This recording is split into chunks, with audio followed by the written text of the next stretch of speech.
in a vacuum.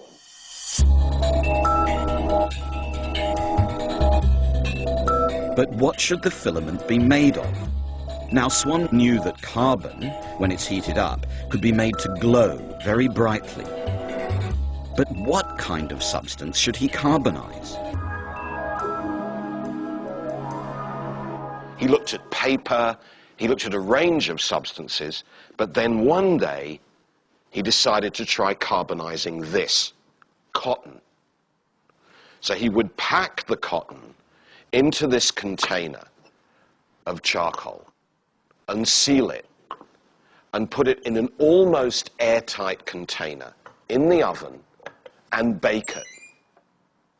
After he'd baked it, he got this, the first viable filament for an electric light.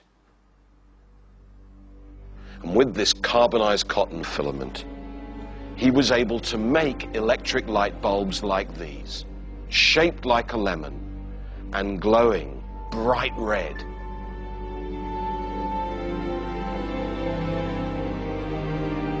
Swan's new bulb was a technological triumph.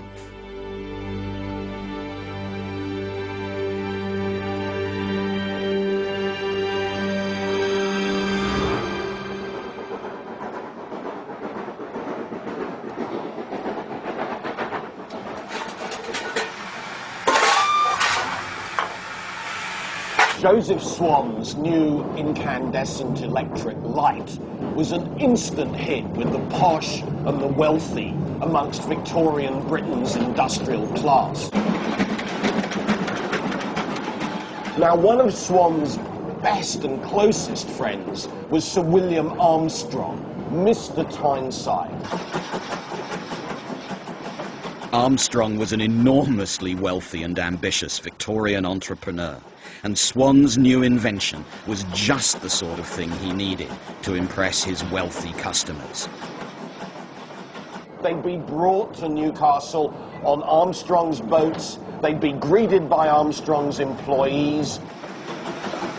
They would be taken up to Armstrong's country residence on one of his own private railway trains, steaming up the hill through the dark forests. And what they found when they arrived was this. Cragside.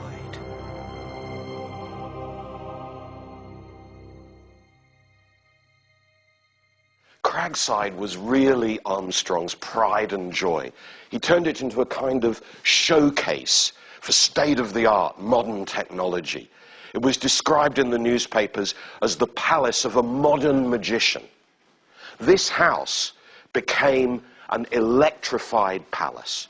It was the very first house to be lit by the newfangled incandescent electric light bulbs. More than 40 of them, delivering the illumination of more than 1,000 candles.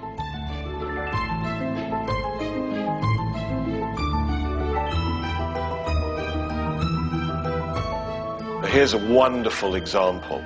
This is an incandescent electric light bulb, pretending to be a gas lamp, pretending to be a candle, pretending to be a medieval heraldic lion. It's a perfect image of the way in which Armstrong and Swan's new electric technology brilliantly adapted itself to the aristocratic values of the late 19th century.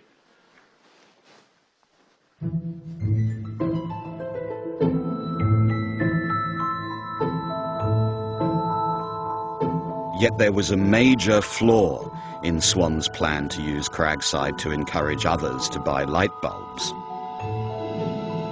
To keep his house electric, William Armstrong had one very big advantage. He had this. He had his own river, which he used to run a big hydroelectric scheme to supply the electric power that kept Cragside lit with electric light. Now, if Joseph Swan's scheme was going to have any future at all, it couldn't possibly rely on people like William Armstrong with their own private electrical supply. What was needed was a public supply of electricity.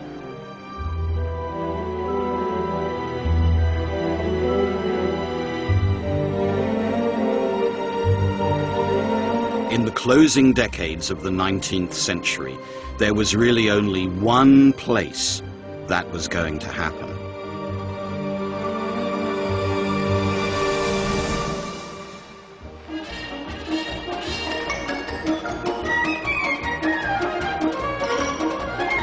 Swan had lit a house. 3,000 miles away in New Jersey was a man who wanted to light the world. Thomas Alva Edison had also just invented an incandescent light bulb. But the parallel with Swan stops right there. Edison was in every way larger than life. He was a kind of modern hero that no one had ever seen before. A mixture of engineer and entrepreneur, businessman and visionary.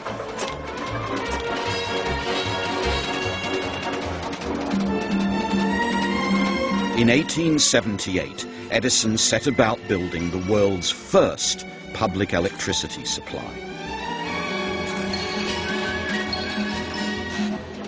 He had to invent every single component, from the insulation surrounding the cables to the meters, fuses, switches, and above all, the light fittings that made it work. But that was just the beginning. Making electric light available is one thing, making it economic is quite another. The Edison revolution had only just begun.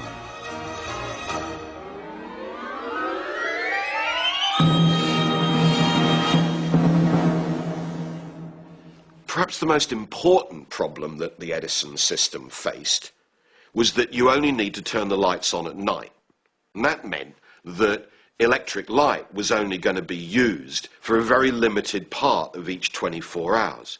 Now, you can't easily store electric power, and it's really inefficient and costly only to run an electric system for a very limited period of